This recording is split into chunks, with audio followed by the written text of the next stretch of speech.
വരൂ, നമുക്ക് ഗ്രാമങ്ങളിൽ പോയി രാപ്പാർക്കാം. അവിടെ കുമ്പളപ്പൂക്കൾ തളിർത്ത് നോക്കാം. മുന്തിരിവള്ളികൾ തൽക്കാലം വിശ്രമിക്കട്ടെ. ഇന്നിവിടെ വന്ന അതിഥികളെല്ലാം തിരക്കുള്ളവരാണ്. ആർക്കും ക്യാമറയിൽ മുഖം തരാൻ ഒട്ടും സമയമില്ല.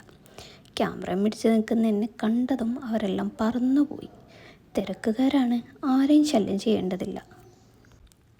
കുമ്പളത്തിൻ്റെ പൂക്കൾക്കാണെങ്കിൽ ഇന്ന് വല്ലാത്തൊരു ഭംഗി. അല്ലെങ്കിലും ഇത്ര നാളും അതിനെയൊന്നും ഗൗനിച്ചിട്ടേയില്ല. പിന്നെ എങ്ങനെയാണ് അതിൻ്റെ ഭംഗിയൊക്കെ മനസ്സിലാക്കാൻ പറ്റുക? പൊൻവേലിൽ അവർക്ക് വല്ലാത്ത ഭംഗി തോന്നുന്നുണ്ട്. ഒരു കുഞ്ഞിനെ ഉദരത്തിൽ ചുമക്കുന്ന ഒരു അമ്മയുടെ സൗന്ദര്യം മുഴുവനായിട്ടും ചേർത്ത് പിടിച്ച പോലെ.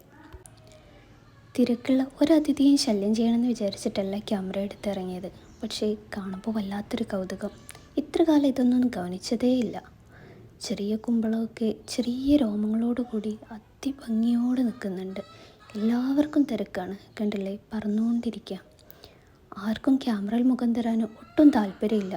താല്പര്യമില്ലാത്തവരെ നമ്മൾ ചില യൂട്യൂബേഴ്സൊക്കെ പിറകെ കൂടി പിടിച്ചു വയ്ക്കുമല്ലേ, അതുപോലെയൊക്കെ പിടിച്ചു വെച്ചിട്ട് കാര്യമുണ്ടോ?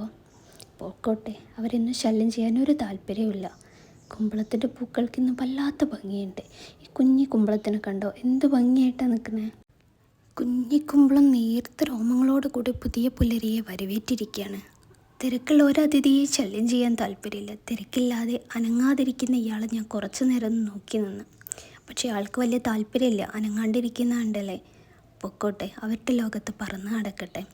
ഈ ഒരു കുഞ്ഞു കുമ്പളത്തിനെ മാത്രം പരിഗണിക്കുന്ന കണ്ടിട്ട് അപ്പുറത്തിരിക്കുന്ന മഞ്ഞളുകൾക്ക് വല്ലാത്ത ദേഷ്യം. ഓ, നമ്മളിതിലൊന്നുമില്ല, നമ്മളിതൊക്കെ കണ്ടാൽ മതി. സാരമില്ല, ക്യാമറ കണ്ണൻ ഞാനും ഇവിടെ തന്നെ ഉണ്ട്, ഞാൻ വരാം.